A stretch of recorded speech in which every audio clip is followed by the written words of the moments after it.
स्वागत है आपका आज की क्लास में। आज का हमारा टॉपिक है ब्रिटिश सामाजिक सांस्कृतिक नीतियाँ। मतलब ब्रिटिश काल के दौरान उन लोगों ने किस तरह से समाज में और समाज के अंतर्गत अपनी नीतियों को किस तरह से उन्होंने बदला समय समय पर। अब देखिए, इसमें हम लोग किस तरह से पढ़ेंगे। पहले थोड़ा सा इसका परिचय देखेंगे कि इसका मतलब क्या है ना। इंट्रोडक्शन इंट्रोडक्शन देखेंगे। उसके बाद से देखेंगे इसमें फेज हुआ, मतलब इसके चरण हुए। चरण, फेज, ठीक। इनके चरणों को देखेंगे कि समय समय पर किस तरह से उन्होंने परिवर्तन किया। फिर इसका इफेक्ट देखेंगे। इफेक्ट मतलब इसका क्या प्रभाव हुआ, इन नीतियों का भारत पर क्या प्रभाव हुआ और अंग्रेजों के लिए क्या फायदा हुआ। तो ये रहा इंट्रोडक्शन का। दूसरा, इसका चरण हम देखेंगे इस तरह से। देखिए, शुरुआत में जब यहाँ पर अंग्रेज आए तो उनकी तो एक कंपनी थी, और आपको भी पता है कि ऐसा तो है नहीं कि आते के साथ ही उन लोगों ने पूरे भारत पर कब्जा कर लिया। उसमें समय लगा। और जैसे जैसे उन लोगों ने एक एक राज्य को, आज के समय के जो राज्य हैं, जो उस समय के प्रांत हुआ करते थे मुगलों के, उस पर धीरे धीरे उन लोगों ने कब्जा करना चालू किया अपनी अलग अलग पॉलिसीज के माध्यम से। तो उन लोगों ने, इसका मतलब कब्जा करना, किसी राज्य की सत्ता पर अपना प्रभाव डालना, मतलब राजनीतिक परिवर्तन। यह तो उन लोगों ने शुरुआत में ही कर दिया, ठीक। और उसके बाद से और क्या किया, आए तो शुरू में व्यापार किए। तो मतलब शुरू में उन लोगों ने राजनीतिक और आर्थिक क्रियाकलापों पर ध्यान दिया। आर्थिक क्रियाकलापों पर ध्यान दिया। इसका मतलब क्या है कि जब वो आए तो बस उनका मकसद तो यही था कि हम जाएं और व्यापार करें। लेकिन जब यहां पर उन लोगों ने देखा कि भारत में तो आपस में ही एक राजा दूसरे राजा से लड़ रहा है, वो जो राजा है वह उस योग्य नहीं है, तो इनको मिल गया मौका। और हमने पिछली बहुत सारी क्लासेस में हम लोगों ने पढ़ा है किस तरह से बंगाल, मैसूर, मराठा, इस पर, इन क्षेत्र, पंजाब, सिंध, इन अलग अलग क्षेत्रों पर वह किस तरह से अपने आप को काबिज कर लेते हैं। तो काबिज करने के बाद से अब उनका मुख्य उद्देश्य क्या था, भारत को उपनिवेश बनाना।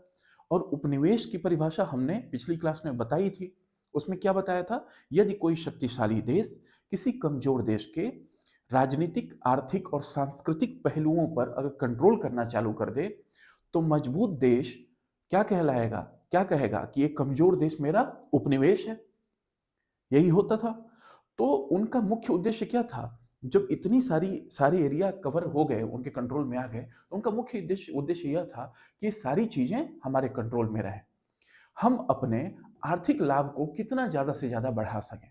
यही उनका मुख्य उद्देश्य था। लेकिन हमारा टॉपिक आज का क्या है, सामाजिक और सांस्कृतिक नीतियां। इसमें आर्थिक नहीं है। मतलब सामाजिक परिवर्तन क्या, जो यहाँ पे समाज में चल रहा था, उसके प्रति उनकी क्या रवैया था, उनका क्या रवैया था अंग्रेजों का। क्या धर्म में कोई परिवर्तन करना चाहे, क्योंकि वो तो क्रिश्चियन थे। क्या शिक्षा में कोई परिवर्तन करना चाहे। क्या पहनावे, जो पहनावा होता है उसमें कुछ परिवर्तन, क्या किसी के कल्चर में, या पहले से शादी उदी की जो प्रथा चल रही है उसमें क्या कोई परिवर्तन आया, क्या सती प्रथा में कोई परिवर्तन हुआ। इन सब चीजों को इसमें वो लोग कैसे टैकल किए, हम लोग उसको देखेंगे, ठीक। तो ये था इंट्रोडक्शन का पार्ट। अब देखिए, इसको 4 चरणों में बांटा गया। जैसे ब्रिटिश आए तो शुरुआत में उन लोगों ने इसके प्रति कैसे स्टेप्स उठाए, उसके बाद से कैसे उठाए, थोड़ा जम गए तो फिर बाद में जब कांग्रेस का गठन हुआ तब कैसे उनके जो क्या बोलते स्टेप्स थे, इन सब चीजों को हम लोग पढ़ेंगे। आइए देखते हैं इनके 4 चरणों में क्या क्या थे। First phase, first phase, second phase, third phase और फोर्थ फेज।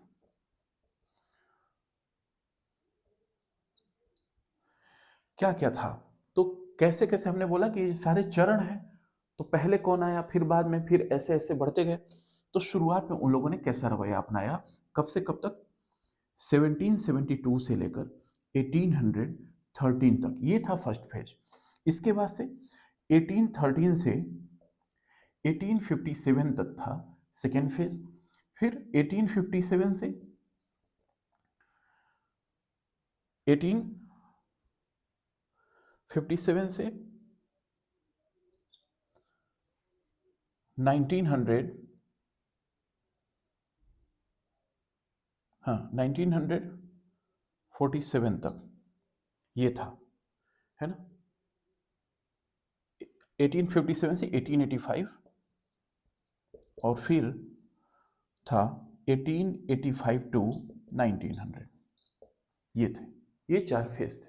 देखिए इन सब जरा डेट्स को समझिए कि क्यों यही सब डेट थे। हमने कहा है कि इतिहास में कोई चीज अकारण नहीं होती, उसके पीछे कोई ना कोई कारण होता है। तो कारण क्या थे, शुरुआत में आए तो 1772 के बाद से क्या हुआ, वहां पर कुछ रेगुलेटरी, 1773 में रेगुलेटरी एक्ट आ गया, है ना। किस तरह से इनको रेगुलेशन किया गया, किसको, कंपनी को। तो उसके बाद से उन लोगों ने किस तरह से नीतियां अपनाई, वहां से लेकर 1813 तक। 1813 ही क्यों लिया जाता है, क्योंकि उस समय एक एक्ट आया था, फ्री ट्रेड पॉलिसी वहां पर आ गई थी ब्रिटेन में। इसका मतलब पहले तो यहाँ पे भारत में एक कंपनी थी, अब वहां की जरूरतों के हिसाब से बहुत सारी कंपनियां आ गई। तो वो 1813 में एक्ट आया था, 1813 के बाद से कब तक है, फिर 1857 है। 1857 क्या है, भारत का प्रथम स्वतंत्रता संग्राम। ये सब आगे हम लोग पढ़ेंगे, अभी स्वतंत्रता संग्राम हम लोग, भारत का प्रथम स्वतंत्रता संग्राम जो कहा गया उसको भी पढ़ेंगे। सारा कुछ वो प्रशासनिक नीतियों में आएगा। ये हम लोग क्या पढ़ रहे हैं, सांस्कृतिक नीतियां क्या थी, वो प्रशासनिक में हम लोग पढ़ेंगे, ring of fence, doctrine of lapse, ये सब सारी चीजें तब पढ़ेंगे। अगला, फिर 1857 टू 1885 क्यों, ये स्वतंत्रता, प्रथम स्वतंत्रता संग्राम, उससे लेकर कांग्रेस के गठन तक कैसी नीतियां उन लोगों ने अपनाई। फिर उसके बाद से कांग्रेस का जब गठन हो गया, उसके बाद से लेके 1947 मतलब भारत जब तक आजाद हुआ तब तक उनकी कैसी नीति थी, ये हमारा डिस्कशन का टॉपिक होगा। तो देखिए शुरुआत में जब आए तो उनका उद्देश्य क्या था, अभी तक देखिए 1813 जाते जाते तो उन लोगों ने कवर किया ना, थोड़ा थोड़ा क्षेत्र, लगभग लगभग क्षेत्र कवर कर लिया। उसके पहले तो उतना ज्यादा कवर था नहीं, एक बंगाल ही था। तो अब देखिए क्या हुआ कि इस फेज में उन लोगों ने भारत के सांस्कृतिक और सामाजिक चीजों में कोई परिवर्तन करना मुनासिब नहीं समझा। इसका मतलब इस फेज में उन लोगों ने अहस्तक्षेप की नीति अपनाई, अहस्तक्षेप की नीति। मतलब आप क्या करते हैं, आप सती प्रथा में भले कोई सती हो जाए, इनको कोई फर्क नहीं पड़ रहा था, ठीक। इसके बाद से यदि बाल विवाह हो रहा है, इनको कोई फर्क नहीं पड़ता था। दास प्रथा लागू है, इनको कोई फर्क नहीं पड़ता था। शिक्षा कैसी है, उसमें कोई परिवर्तन करना है क्या, कोई फर्क नहीं। धर्म, चूंकि इनका भी धर्म ईसाइयत था, ये चाहते तो फैला सकते थे, लेकिन इन लोगों ने नहीं फैलाया। तो ये ऐसा नहीं था किसी कारणवश नहीं फैलाया, ये जानते थे कि उस समय चूंकि क्या था, ये जहां भी थे अलग अलग क्षेत्रों में अलग अलग वहां के राजाओं को हरा रहे थे। अब हराने के बाद से ऐसा तो है नहीं भाई, लोगों का प्रतिकार भी तो झेलना पड़ता। एक तो आप पॉलिटिकली एक दूसरे से आप टसल में हो, एक राज्य का दूसरे राज्य से, आप किसी न किसी राज्य से उलझे पड़े हो, कई बार दो दो तीन तीन युद्ध पैरेलली चल रहे हैं, ऐसा भी हो रहा है। उस समय यदि जनता भी इनके अगेंस्ट हो जाती, क्योंकि शादी विवाह और ये सब सांस्कृतिक चीजें, ये सब सीधे सीधे लोगों को कनेक्ट करती हैं। अगर उनके इन सब मामलों में अगर अंग्रेज दखल अंदाजी करते, तो हो सकता है पूरी तरह से जनता उनके अगेंस्ट हो जाती, और जनता भी समझ नहीं पा रही थी। इसलिए चाहते थे कि डायरेक्ट हम लोग कुछ भी इंटरफेयर ना करें, तो नो इंटरफेरेंस। ये क्या कर रहे हैं, क्या कौन का किससे शादी हो रहा है, शादी के बाद लोग सती हो जा रहे हैं, इससे कोई मतलब नहीं था इनको। आप पढ़ रहे हैं कि नहीं पढ़ रहे हैं, इससे कोई मतलब नहीं था। तो कंपनी ने एकदम निष्क्रियता का भाव रखा कि हमें कोई फर्क नहीं पड़ता है। लेकिन वही जब 1813 आया, 1813 से 1857 में यहां बहुत बड़ा परिवर्तन हुआ। क्यों परिवर्तन हुआ, जरा देखिए। 1813 में हमने बताया था कि जब फ्री ट्रेड पॉलिसी हुई तो क्यों हुई? क्योंकि तब तक अलग-अलग राज्यों को विजिट करके, उनको जीत कर और ये इंग्लैंड खूब सारा धन लेकर जाने लगे थे। अब जब धन वहां पर गया तो वहां पर इंडस्ट्रियल रिवॉल्यूशन हुआ। भाई पैसा रहेगा तभी तो इंडस्ट्री खुलेगी। अब वहां पर अलग-अलग इंडस्ट्री खुलने लगी, अलग-अलग उद्योग धंधे चालू हो गए। उसकी वजह से अब वहां पर यह हुआ कि उद्योग धंधों के लिए सामान भी चाहिए। अब सामान चाहिए तो उनको कहां से आएगा? भारत से। तो उसके लिए उन लोगों ने खूब सारी कंपनियों को क्या कर दिया? अलाउ कर दिया। फ्री ट्रेड पॉलिसी, जाओ मुक्त व्यापार। अब हम किसी मतलब किसी को रोकेंगे टोकेंगे नहीं, जिसका मर्जी वो चाहे जाकर और पूर्वी देशों से भारत से व्यापार करे। अब जब कंपनियां आई यहां पर तो हुआ क्या? अब यहां से देखिए, उनको चाहिए थे बहुत सारे लोग कार्य करने के लिए, बहुत सारे लोग कि भाई उनकी कंपनी में काम करें। साथ ही साथ कंपनियों को रॉ मटेरियल चाहिए था, तो एक बाजार भी तो चाहिए था कि भाई यहां सामान लेकर जाएंगे और वहां से सामान लेकर यहां पर भी तो लाएंगे। भाई वहां पर इंडस्ट्रियल रिवॉल्यूशन हो रहा है तो वहां का सामान यहां भी तो चाहिए। अब यहां पर उन लोगों ने क्या किया, लोगों में के सोचा, लोगों के अंदर ये भावना कर दी कि ब्रिटेन का सामान थोड़ा अच्छा होता है। कुछ कुछ पढ़ाई के नाम पर उन लोगों ने खर्च करना चालू कर दिया। ये हम अगली क्लास में पढ़ेंगे शिक्षा नीति में। 1 लाख रुपए किस तरह से उन लोगों ने वार्षिक रखा था, फिर उसका क्या हुआ, ये सब चीजें उन लोगों ने चालू कर दी। फिर उसके बाद से क्या किया, जब ये सब चीजें चालू हुई तो इनको अच्छा खासा ब्रिटेन वालों को बाजार मिल गया। और इसमें इन लोगों ने इसी समय इन लोगों ने एक उपयोगितावादी विचारधारा आई थी। जिस समय बेंथम और मिल, ये कहा जाता है कि उपयोगितावादी विचारधारा के एक तरह से समर्थकों और जनक में से हैं, है ना, बेंथम एवं मिल को।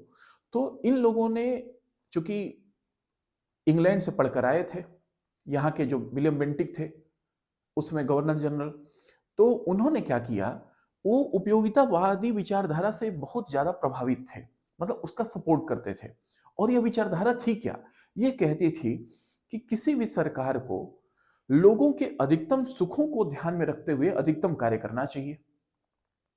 अब उन लोगों ने यह कहना चालू कर दिया कि हम श्रेष्ठ हैं, और हम श्रेष्ठ हैं, लेकिन लोगों के हिसाब से थोड़े बहुत परिवर्तन करना चालू किया। कहा कि देखो हमारे यहाँ ये सब सती प्रथा नहीं होती। कोई मर गया तो इसका मतलब ये थोड़ी कि कोई किसी का हस्बैंड मर गया कि लड़की को जाओ ले जाकर जला दो। कुछ लोग तो स्वेच्छा से होते थे, कुछ लोग कहते थे कि नहीं हम नहीं मरेंगे, फिर भी लोग ले जाकर उसमें रख देते थे, है ना। तो ऐसी चीजें भी होने लगी। तो ये लोग कहते थे कि क्या अमानवीय बिहेवियर आप लोग कर रहे हो। और तब तक उनका शासन क्या हो गया, थोड़ा सा उनकी पकड़ बन गई। और उस समय तक अंग्रेजों के बारे में मत यह हो गया कि इनको कोई भारत में हरा नहीं सकता, क्योंकि सारी बड़ी शक्तियों को हरा चुके थे। अब इनको कौन हराता। अब चूंकि यहां पर कंपनियों के अलग अलग फैक्ट्रियां भी बन रही हैं छोटी मोटी। अब हो क्या रहा है, लोगों में ब्रिटिश सामानों के प्रति यह भावना ये लोग भरने लगे कि वहां के सामान अच्छे होते हैं। और उसका थोड़ा बहुत था भी, ये सही बात भी थी, क्योंकि वहां के सामान किसमें बने हुए थे, सब बने हुए थे कारखानों में। अब यहाँ के हस्तशिल्प उद्योग भी उसके टक्कर नहीं दे पा रहे थे, तो पहनावे धानावे में चेंज होने लगा। फिर इसी तरह से पढ़ाई में भी परिवर्तन हुआ। पहले लोग अलग तरीके से पढ़ाई करते थे, जो पुरानी प्रथा चली आ रही थी उस पे। अब यहाँ पर उन लोगों ने अपने कार्य के लिए उस हिसाब से पढ़ाना चालू कर दिया। ठीक, तो ये सब परिवर्तन होने लगे। इसी में मैकाले भाई साहब आ गए। अब मैकाले जो आए तो वो तो इस तरह से हीन भावना कर दिए, कहे कि भाई यहां पर कुछ कुछ नहीं रखा है, आपका ज्ञान विज्ञान बिल्कुल शून्य है हमारे सामने, है ना। आपका विज्ञान ज्ञान और विज्ञान कुछ है ही नहीं। वह चाहते थे कि बस इन लोगों के अंदर हीनता का भाव आ जाए। और अपने ऊपर वो लोग कहते थे कि हम लोग का व्हाइट मैन बर्डन है। तो इस काल में क्या हुआ, सती प्रथा पर रोक लगी, क्योंकि इसमें राजा राम मोहन राय का भी बहुत बड़ा योगदान था। फिर विधवा पुनर्विवाह इसी में रोका गया। तो ये सामाजिक और सांस्कृतिक परिवर्तन थे। ठीक, बाल विवाह को रोका गया, ठगी प्रथा को रोका गया, इन सब चीजों को इसमें रोकने का प्रयास किया गया। उसके लिए जहां पे जरूरत पड़ी कानून भी बनाया गया, और लोगों इसमें मतलब ब्रिटिशर्स ने डायरेक्ट इंटरफियर किया, मतलब सीधा सीधा हस्तक्षेप किया कि अगर कोई गलत था तो उस चीजों को गलत कहने लगते थे। लेकिन उनका पूरा का पूरा उद्देश्य क्या था? उनका पूरा उद्देश्य यह था कि हम आपसे श्रेष्ठ हैं, और यदि श्रेष्ठता का भाव आएगा तो कोई भी व्यक्ति चाहेगा कि हम थोड़ा सा बढ़िया बने। अब उनको देखकर अगर लगेगा कि ये श्रेष्ठ हैं तो वैसा बनने की कोशिश, वैसा कपड़े पहनने की कोशिश, वैसी भाषा बोलने की कोशिश, तो ये सब सांस्कृतिक और सामाजिक परिवर्तन होने चालू हो गए। अब इसी में व्हाइट मैन बर्डन थ्योरी में कहते थे कि चूंकि आप लोग सभ्य नहीं हैं, हमारे ऊपर, हम व्हाइट मैन, गोरे लोगों के ऊपर इतना भार है कि क्या बताया जाए।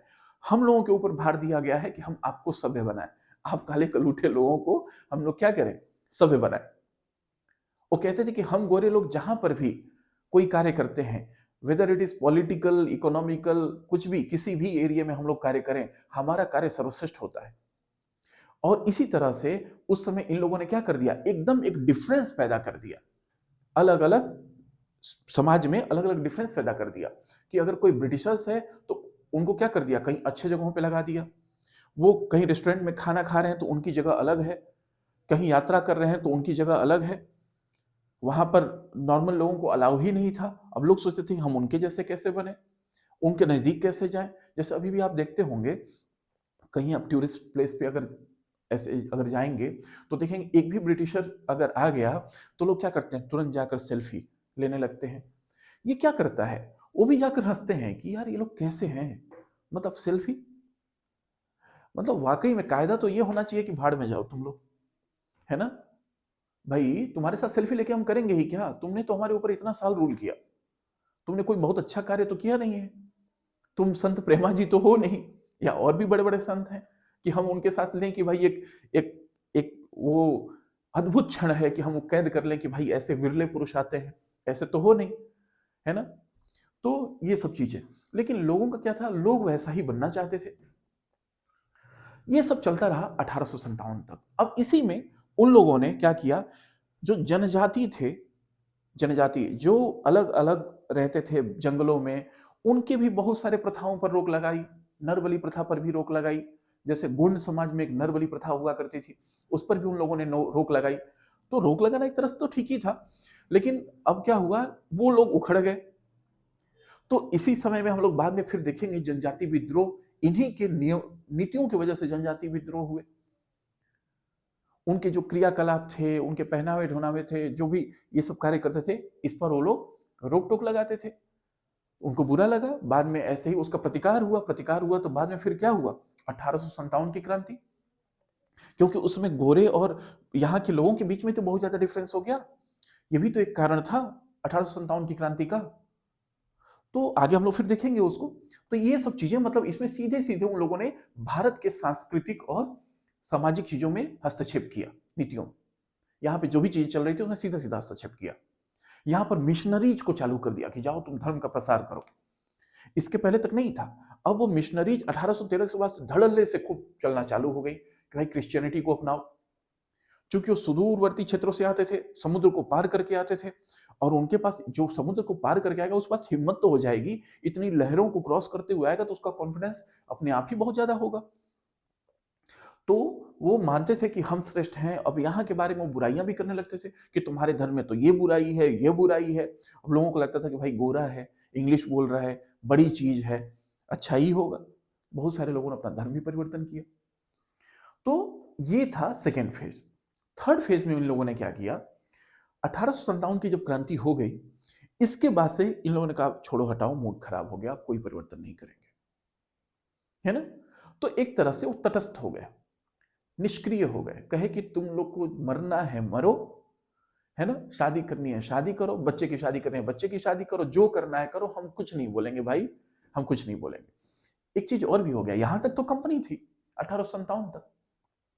1857 के बाद से यहाँ का शासन सीधे सीधे, मतलब इसके पहले जितने भी वार वगैरह हुए सब कंपनी कर रही थी, ब्रिटेन के राजा नहीं कर रहे थे। वहां के ब्रिटेन के पूरे जो ऑफिशियल, जो वहां के सैनिक, जो सेना होती वो नहीं लड़ रही थी। लेकिन 1857 के बाद से कहा जाता है क्राउन का शासन, ताज का शासन। अब सीधे सीधे ब्रिटेन के राजा का ये क्षेत्र हो गया था। अब वो डायरेक्ट कहे कि अभी कोई इंटरफेरेंस नहीं, नो इंटरफेरेंस, कोई हस्तक्षेप मत करो, जैसे जो लोग रहना चाहते हैं वैसे ही रहो, क्योंकि हमने अभी अभी एक क्रांति देखी है 1857 की। अगर उन लोगों को ये लग रहा था कि क्योंकि उस समय थोड़ी बहुत लोगों की भी थोड़ी बहुत भागीदारी होने लगी थी, अलग अलग जगहों से अलग अलग राजा, झांसी की रानी और अलग अलग लोग उनका प्रतिकार कर रहे थे, उनको लगा कि भाई अगर ऐसे ही बढ़ता गया तो फिर तो बहुत ज्यादा दिक्कत हो जाएगी। तो क्या हुआ, ये उस समय निष्क्रियता अपनाने लगे। ये अपनाए 1885 तक। तब तक क्या हुआ कि थोड़ा सा मध्यम वर्गीय लोगों का विकास हुआ। क्यों? क्योंकि 1800 इसी में जब उन लोगों ने हस्तक्षेप अपनाया था तो बहुत सारे परिवर्तन किए थे, थोड़ा शिक्षा में भी थोड़ा बहुत कुछ तो विकास हुआ। तो उससे क्या हुआ, एक मध्यम वर्गीय लोगों का विकास हुआ। कुछ लोग तो बहुत धनाढ्य भी थे, जैसे नेहरू परिवार कह लीजिए और लोग भी। तो या ये लोग क्या करते थे, बाहर जाकर पढ़ाई भी करते थे, विदेशों में, इंग्लैंड में। तो वहां पढ़कर आते थे तो उनके पास क्या होता था, यहां से उसका फायदा हुआ, भारत को मिला।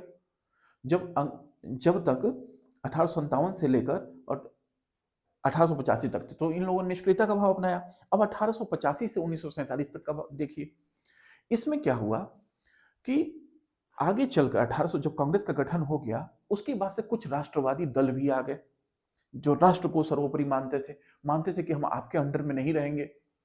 तो उनके दबाव में आकर इन लोगों ने, अंग्रेजों ने, क्योंकि था तो अंग्रेजों का ही शासन, अगर कोई कानून भी बनवाना होता या कुछ भी करना होता तो इन्हें उन्हीं की परमिशन लेनी पड़ती। कांग्रेस वालों को चाहे जिसको भी, इनको परमिशन उन्हीं से लेना पड़ता। तो इन लोगों ने क्या किया, राष्ट्रवादियों ने बहुत ज्यादा दबाव डाला। उसकी वजह से भारत के अंदर उस समय महिलाओं और जो कमजोर वर्ग थे उनकी स्थिति में थोड़ा सुधार लाने का प्रयास किया गया। जैसे मजदूर हैं उसके लिए कुछ कानून बन गए, अलग अलग चीजों के लिए अलग अलग कानून बनने लगे, महिलाओं की स्थिति में सुधार के लिए कुछ कानून बनने लगे, है ना। तो ये सब चीजें कब कब से कब तक होने लगी, 1885 से लेकर 1947 तक। तो ये थे अलग अलग चरण। अब अगला था इफेक्ट, इसका प्रभाव क्या पड़ा। भाई सामाजिक सांस्कृतिक नीतियों का प्रभाव क्या ही पड़ेगा, क्या पड़ेगा बताइए। इसमें दो चीजें हो सकती हैं, एक तो पॉजिटिव, दूसरा निगेटिव। पॉजिटिव और निगेटिव। सकारात्मक प्रभाव क्या पड़ा, हम भारत के नजरिए से यदि बात करें तो सकारात्मक प्रभाव इसका क्या पड़ा। देखिए, भारत में सकारात्मक नजरिए से अगर हम लोग देखें तो यह कहा जा सकता है कि कुछ कुरीतियां हट गई। जैसे सती प्रथा एक कुरीति थी, विधवा पुनर्विवाह, जैसे अगर विधवा मान लीजिए कोई हो गया, उसमें उसकी गलती थोड़ी ना है भाई। अब उसका अगर पुनर्विवाह पहले लोग नहीं करते थे, लेकिन बाद में वो ईश्वरचंद्र विद्यासागर जी ने इसमें काफी अपना बड़ा योगदान दिया, तो उसकी वजह से विधवा पुनर्विवाह ये सब चीजें होने लगी। और भी बहुत सामाजिक परिवर्तन हुए, तो जिसके वजह से थोड़ा सा जो कुरीतियां थी, नरबली वगैरह, ये सब क्या हो गया, थोड़ा कम हो गया। उसके अलावा क्या हुआ, मध्यम वर्गीय लोगों का विकास हुआ। मध्यम वर्गीय लोगों के विकास की वजह से राष्ट्रीय चेतना जागृत हुई, है ना। तो इन सब चीजों का इफेक्ट पड़ने लगा लोगों को। और भी चीजें इसमें हुई कि लोग थोड़ा सा पढ़ लिख कर थोड़ा समझदार हो गए, तो ये समझने लगे शोषण किस तरह से हो रहा है, ये होने लगा। तो इसका इफेक्ट इस तरह से पड़ा। कुछ कुछ नई चीजें भी लोग देखने लगे कि भाई अगर एटिकेट्स कुछ लोगों में आ गए, कुछ मैनर आ गया, कुछ डिसिप्लिन आ गया, थोड़ा बहुत आगे।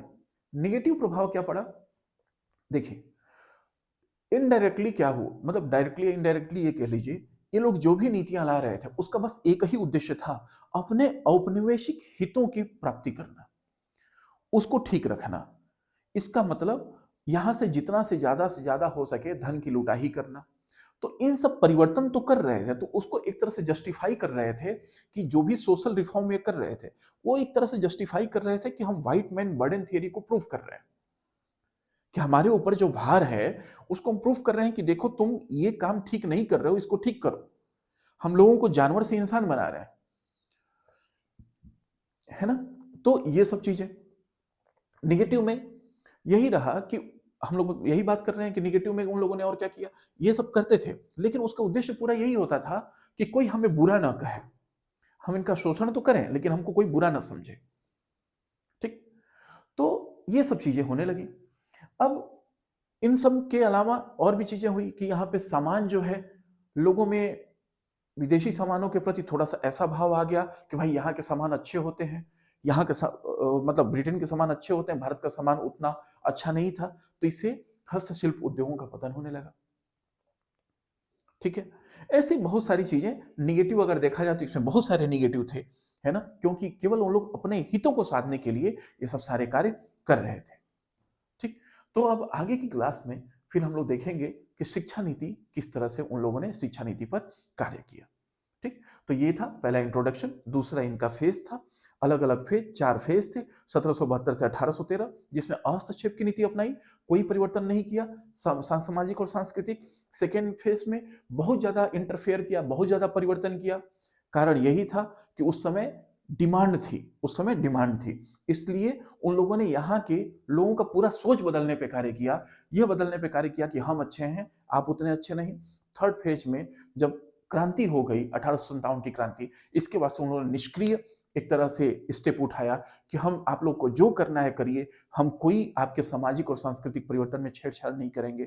फिर लास्ट का जो फेज था, फोर्थ फेज, इसमें राष्ट्रवादियों के दबाव में आकर कमजोर और महिलाओं के प्रति इन लोगों ने थोड़ा सुधारात्मक रवैया अपनाया। लेकिन अगर कंक्लूजन की बात करें तो यह हो कहा जा सकता है कि जितने भी परिवर्तन हुए, उन्होंने केवल अपने औपनिवेशिक हितों को प्राप्त करने के लिए ये सारे परिवर्तन किए। तो आज के लिए इतना ही। Thank you so much.